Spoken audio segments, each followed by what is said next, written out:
There's a quiet epidemic running through modern life. It's not loud, it's not obvious. It doesn't announce itself, but it's there, sitting under the surface of our daily routine, silently shaping our decisions, our relationships, and our sense of self.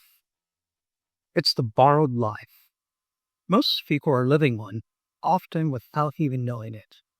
A life shaped by what's expected, accepted, admired. We don't consciously choose it, we inherit it from culture, family, school, society. We're taught how to behave, how to succeed, how to be good, liked, responsible, and productive. But somewhere in a long chain of adaptation, we lose contact with who we really are. At some point, usually early, we begin performing not out of deceit, but out of necessity. We play roles to survive, to belong, to keep the peace, to stay safe. But these roles, over time, become our identity. We start believing that the curated, cautious, calculated version of ourselves is us. And the longer we play the role, the more that we forget that we were never meant to be the character, we were meant to be the author. The problem isn't just emotional, it's energetic. Maintaining a false self takes enormous energy. You're not just living, you're managing impressions, hiding truth, anticipating others' needs, adjusting constantly to stay within the boundaries of what's deemed acceptable. And here's the cost deep down. We feel a kind of fatigue that no amount of rest cure, a disconnection that no success, approval, or achievement can touch, because the soul can only stay buried so long before it starts knocking. And that knocking, it often shows up as restlessness, burnout, or a low-grade dissatisfaction that lingers no matter what you accomplish. It's easy to mislabel it, call it anxiety, imposter syndrome, even failure, but it's not pathology, it's an invitation. An invitation to remember who you really are beneath all the layers of performance. This is the radical shift. What if the version of you've been trying so hard to improve isn't really you at all?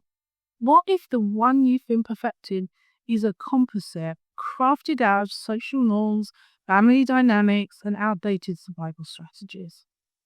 Most of us spend our lives trying to become better versions of our adapted selves. We go to therapy, we take courses, we read books, we try new systems, always trying to polish the mask. But true transformation doesn't happen by upgrading the costume. It happens by taking it off. And when you begin to remove the layers, those habits of people-pleasing or downplaying your voice, or choosing conformity over clarity, you don't become less stable, you become more powerful. You move from survival to alignment. And that's where life truly begins to respond. Because the universe doesn't respond to perfection, it responds to coherence, to authenticity, to truth. When you stop performing and start operating from your core, everything begins to realign around you. Let's be real. Dropping the act can feel terrifying. There's no sugarcoating that.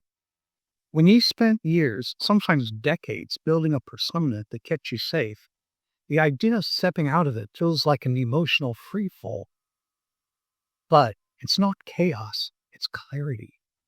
You're not losing control, you're surrendering to your actual nature. And the difference is profound. The adapted self is rigid. It has scripts, defenses, routines. It functions like software, constantly scanning the environment for threats, for cues on how to behave. The real self is dynamic, spontaneous, and wise. It doesn't operate from fear. It operates from deep inner knowing. But here's the paradox. The transition between these selves can feel like a breakdown. You may question everything. You might not know how to behave in situations where your old scripts would have taken over. You may feel exposed, unsure, raw. That's not regression. That's rebirth. You're stepping out of the known, yes, but you're also stepping into the truth. And when you live from that truth, You stop managing life and start co-creating it. Absolutely. And let's acknowledge something important here, that the old you isn't bad. It was brilliant. It adapted, coped, protected. It got you here. But it's not meant to take you forward. It was built for survival, not expansion. That's why the shift can feel like letting go of a trusted friend. You're not destroying who you are, who you were. You're retiring a role that's run its course. With gratitude, with compassion, but also with conviction that you're ready for more. Now, let's talk about the discomfort that often comes with this process. Because authenticity doesn't always feel comfortable, especially at first. You might feel the need to pull back, to shrink, to smooth the edges, to return to what's familiar, even if it was soul numbing. But that discomfort isn't a sign that something's wrong, it's evidence that something is shifting. It's your system recalibrating to a new way of being, one that doesn't rely on performance manipulation or avoidance. You may not have all the answers right away. You may lose some of your usual confidence, but what you gain is far more valuable. The ability to hear your inner voice again.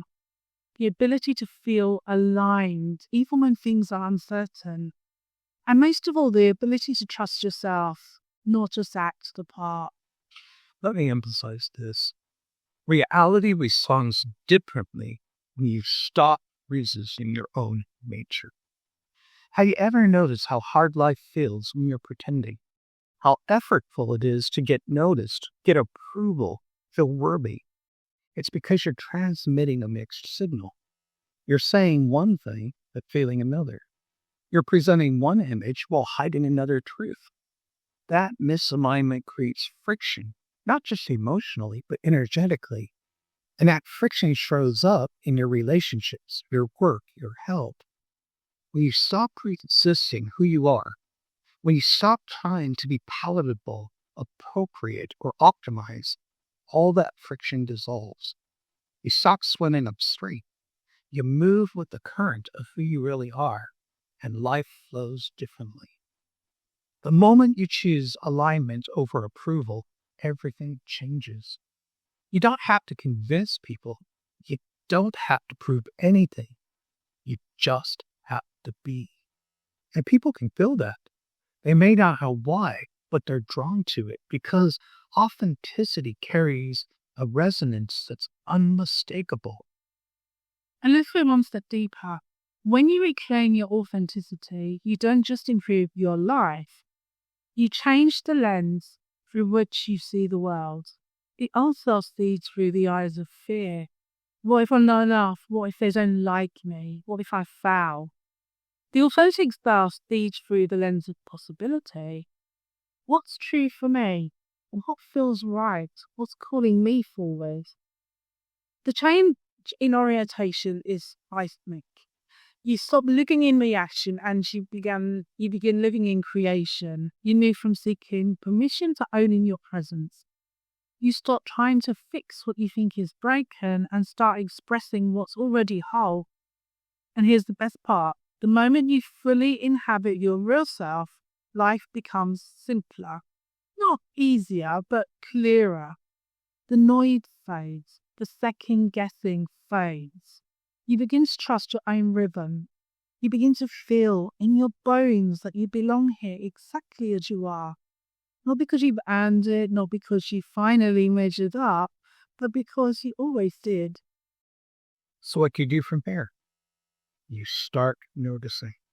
Noticing where you're still performing, where you're still deferring to shoulds instead of truth, where you're still contorting yourself for acceptance.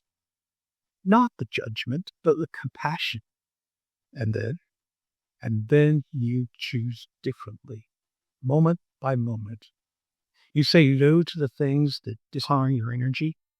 You say yes to the things that light you up, even if they don't make sense to others. You allow yourself to be messy, human, honest, and whole. And if you stay committed to that path, the borrowed life will begin to unravel. The real you will begin to emerge, not through effort, but through release. And here's the truth we hope you remember. You are not here to be improved. You are here to be revealed. Let the old roles go. Let the borrowed stories go. Let the outdated strategies go. They were chapters, they were necessary, but they're not the whole book. It's time just to stop asking, how do I fix myself? And start asking, what would it look like to be fully myself today? Because that version of you, that's the one the world is actually waiting for. If this spoke to you, give it a thumbs up and subscribe so you don't miss future conversations like this one.